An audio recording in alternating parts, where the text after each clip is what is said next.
बहू कहाँ मर गई? अंदर से आवाज़ आई। जिंदा हूँ माँ जी।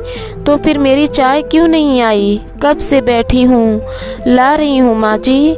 बहू चाय के साथ भजिया भी ले आई। सास ने कहा, तेल का खिलाकर मारोगी क्या? बहू ने कहा, ठीक है माँ जी, ले जाती हूँ। सास ने कहा, रहने दे, अब बना दिया है तो खा लेती हूँ। सास ने भजिया उठाई और कहा, कितनी गंदी भजिया बनाई है तुमने। माँ जी, मुझे कपड़े धोने हैं, मैं जाती हूँ। बहू दरवाजे के पास छुपकर खड़ी हो गई। सास भजिया पर टूट पड़ी और पूरी भजिया ख़त्म कर दी। बहू मुस्कुराई और काम पर लग गई। दोपहर के खाने का वक्त हुआ। सास ने फिर आवाज़ लगाई, कुछ खाने को मिलेगा? बहू ने आवाज़ नहीं सुनी। सास फिर चिल्लाई, भूखी मारोगी क्या? बहू आई और सामने खिचड़ी रख दी। सास गुस्से में, ये क्या है? मुझे नहीं खाना, इसे ले जाओ। बहू ने कहा, डॉक्टर ने आपको दिन में खिचड़ी खाने को कहा है, खाना तो पड़ेगा ही। सास मुंह बनाते हुए, हाँ तू तो मेरी माँ बन जा। बहू फिर मुस्कुराई और चली गई। आज इनके घर में दावत थी। बहू सुबह 4 बजे से उठ गई थी। रसोई की सफाई की और तरह तरह के पकवान बनाए। अब सबको खाना परोसा जाने लगा।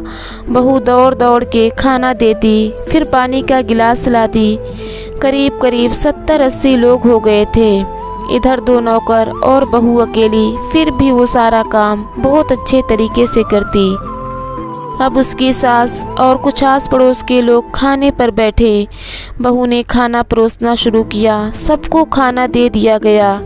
जैसे ही सास ने पहला निवाला मुंह में डाला, तुमने नमक ठीक से नहीं डाला क्या? एक काम तुम ठीक से नहीं करती, पता नहीं मेरे बाद कैसे घर संभालोगी। आस पड़ोस वालों को तो जानते हो ना, वो तो बस बहाना ढूंढते हैं नुक्स निकालने का। फिर वो सब शुरू हो गए, ऐसा खाना है, ऐसी बहू है, ये वो वगैरह वगैरह। दिन का खाना हो चुका था। अब बहू बर्तन साफ करके नौकरों के साथ लग गई। अब रात का खाना खिलाया जा रहा था।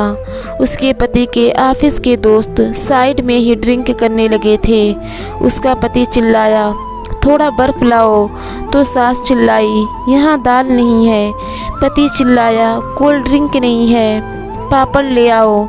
इधर उधर आखिर में कोल्ड ड्रिंक उसके एक दोस्त पर गिर पड़ी और बोतल टूट गई।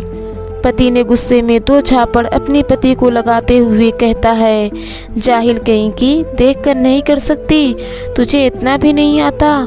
सारे लोग देखने लगे। उसकी पत्नी रोते हुए कमरे की तरफ दौड़ी। फिर उसके दोस्तों ने कहा, क्या यार, पूरा मूड खराब कर दिया, यहाँ बुलाया ही नहीं होता। अब आस पड़ोस की औरतों को और बहाना मिल गया। वो कहने लगी, देख क्या कर दिया तुम्हारी बहू ने, किसी काम की नहीं है। मैं तो कहती हूँ अपने बेटे की दूसरी शादी करा दो, छुटकारा पाओ इस गंवार से। सास उठी और अपने बेटे के पास जाकर उसे थप्पड़ मारा और कहा, अरे नालायक, तुमने मेरी बहू को मारा, तेरी हिम्मत कैसे हुई, तेरी टांगें तोड़ दूंगी। और किसने मेरी बहू को जाहिल बोला, ज़रा इधर आओ, चप्पल से मारूंगी।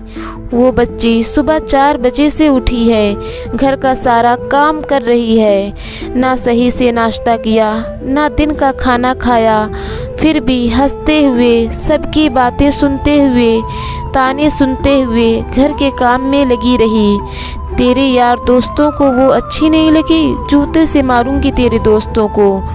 जो कभी उन्होंने ऐसा कहा, उसके दोस्त चुपके से खिसक लिए।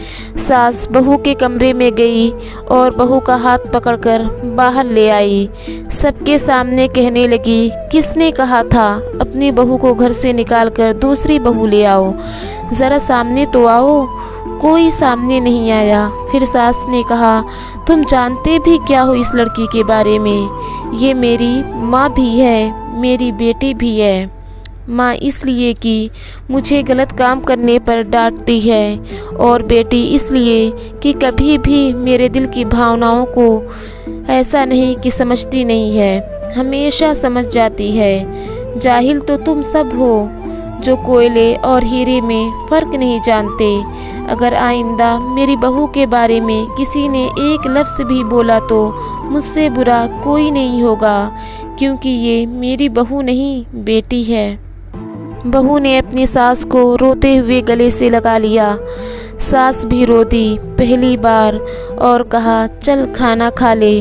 फिर मजाक करते हुए कहा, इसके बाद मेरे पैर दबाने चली आना, और ये ख्याल मन में मत लाना कि सास ने पैर दबाने के लिए बोला है मैं उनका गला दबा दूंगी, क्योंकि कभी मैं भी ऐसा ही सोचती थी। दोनों खूब हंसने लगती हैं।